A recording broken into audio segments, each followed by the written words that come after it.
If you had only one meal left, what would it be? What would you want your final words to be that the world would remember you by? This is a question that many of us never stop to think about. However, there are those who have committed atrocious crimes that have been faced with these questions. Here are the last words and last meals chosen by some of history's most notorious killers.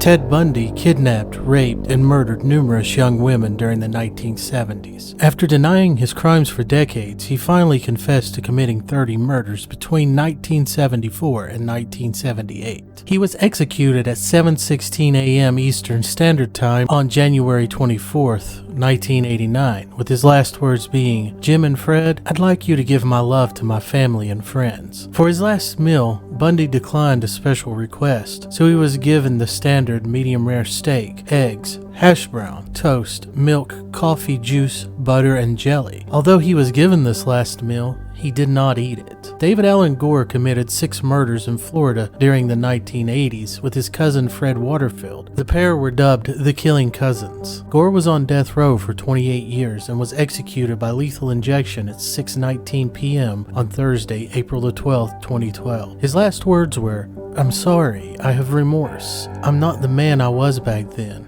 I don't fear death." For his final meal, Gore requested fried chicken, french fries, and butter pecan ice cream. Timothy McVeigh was a Gulf War veteran and domestic terrorist, seeking revenge against the federal government for the 1993 Waco siege and the 1992 Ruby Ridge incident. He was responsible for the 1995 Oklahoma City bombing that killed 168 people and injured more than 680 others. He had hoped that the bombing would inspire a revolution against the federal government. This is the deadliest act of domestic terrorism in American history, and the deadliest act of terrorism in the United States prior to the September 11th attacks. McVeigh was executed at 7:14 a.m. on June the 11th, 2001. He had no last words, but he had a handwritten transcription of the 19th century poem Invictus by British poet William Ernest Henley, distributed to those in attendance, which opens with the stanza, "Out of the night that covers me, black as the pit from pole to pole, I think whatever gods may be for my unconquerable soul." Kenneth McDuff was convicted in 1966 of murdering 16-year-old Edna Sullivan, 17-year-old Robert Brand, and 15-year-old Mark Dunham. Known as the Broomstick Killer, McDuff abducted them after noticing Sullivan, who he repeatedly raped before breaking her neck with a broomstick. McDuff's 3 death sentences were reduced to life imprisonment due to the 1972 U.S. Supreme Court ruling of Furman v.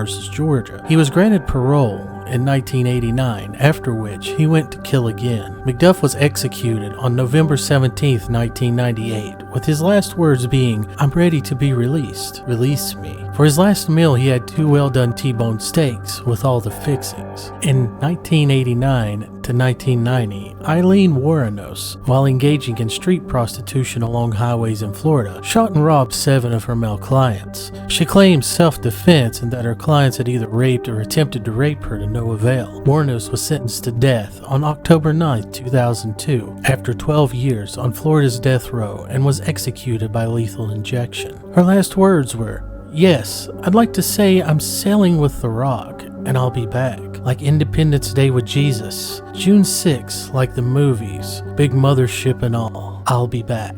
For her final meal, she declined a special request, but instead had a hamburger with other snack foods from the prison's canteen and drinking a cup of coffee later. Some reports state that her last meal was only a cup of coffee. John Wayne Gacy raped, tortured, and murdered at least 33 young men and boys. He performed at children's hospitals and charitable events as Pogo the Clown or Patches the Clown, and became known as the Killer Clown. He spent most of his time on death row at Menard Correctional Center painting, and was executed by lethal injection at Stateville Correctional Center on May 10, 1994. Gacy's last words were, "Kiss my ass." And for his last meal, he had a dozen deep-fried shrimp, a bucket of original recipe Kentucky Fried Chicken, french fries, a pound of strawberries, and a bottle of Diet Coke. Gary Ray Bowles was convicted of murdering 6 men in 1994. Due to most of his victims living close to Interstate I-95, he is oftentimes referred to as the I-95 Killer. Bowles was executed by lethal injection on August 22, 2019 at Florida State Prison in Rafford. board. His last words were read to reporters after his death. In it, he said, "I'm sorry for all the pain and suffering I've caused. I hope my death eases your pain. I want to tell my mother that I'm also sorry for my actions. Having to deal with your son being called a monster is terrible. I'm so very sorry. I never wanted this to be my life. You don't wake up one day and decide to become a serial killer." For his last meal, he ate 3 cheeseburgers, french fries, and bacon. Richard Ramirez, whose crime spree took place in California between June 1984 and August 1985, was dubbed the Night Stalker. He was convicted and sentenced to death in 1989. However, he died in 2013 while awaiting execution.